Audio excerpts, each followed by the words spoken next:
أعوذ بالله من الشيطان الرجيم. بسم الله الرحمن الرحيم. ولوطا إذ قال لقومه إنكم لتأتون الفاحشة ما سبقكم بها من أحد من العالمين. أئنكم لتأتون الرجال وتقطعون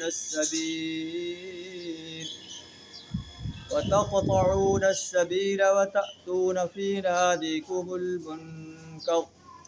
فما كان جواب قومه إلا أن قالوا ائتنا بعذاب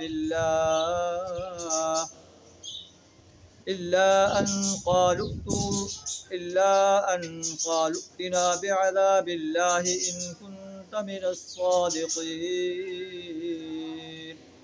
صدق اللہ العظیم. سورہ عنکبوت آیت نمبر 28 اور 29 آپ کے سامنے تلاوت کی. ان آیات کا ترجمہ کچھ اس طرح ہے. اور لوط علیہ السلام نے بھی اپنی قوم کو جو ہے اللہ کی بندگی کی دعوت دی، اور آپ کی قوم جو ہے فحش کام کرتی تھی، مردوں کے پاس شہوت کے لیے جاتے تھے. تو لوط علیہ السلام کہتے ہیں تم فحش کام کرتے ہو ایسے جو دنیا والوں میں سے کسی نے نہیں کیا. اَإِنَّكُمْ لَتَأْتُونَ الرِّجَالَ، مردوں کے پاس شہوت کے لیے آتے ہو. وَتَقْطَعُونَ السَّبِيلَ، راہ زنی کرتے ہو.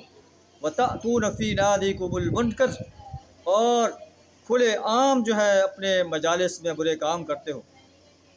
تو اس کی قوم کا جواب یہی تھا ائتنا بعذاب اللہ، لا اللہ کا عذاب، ان کنت من الصادقین، اگر تو سچا ہے.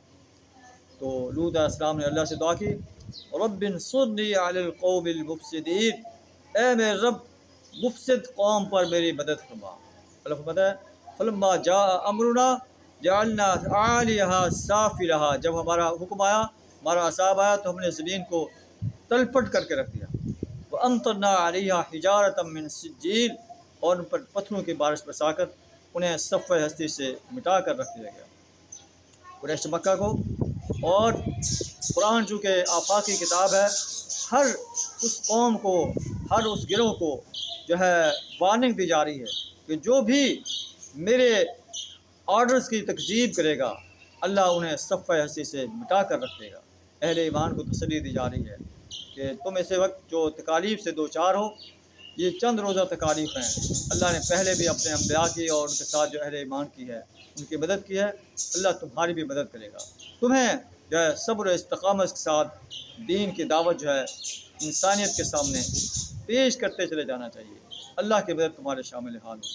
اللہ سے دعا تعالیٰ ہمیں بھی انسانیت کے سامنے دین کی دعوت بے لاگ انداز سے پیش کرنے کی جرت عطا فرمائے. دین اسلام کے نظام کو اس دنیا پر غالب کرنے کے لیے، باطل نظاموں کو مٹانے کے لیے اپنا مال، جان، وقت اور صلاحیت کھپا دینے کی توفیق عطا فرمائے. وآخر دعوانا ان الحمد للہ رب العالمین.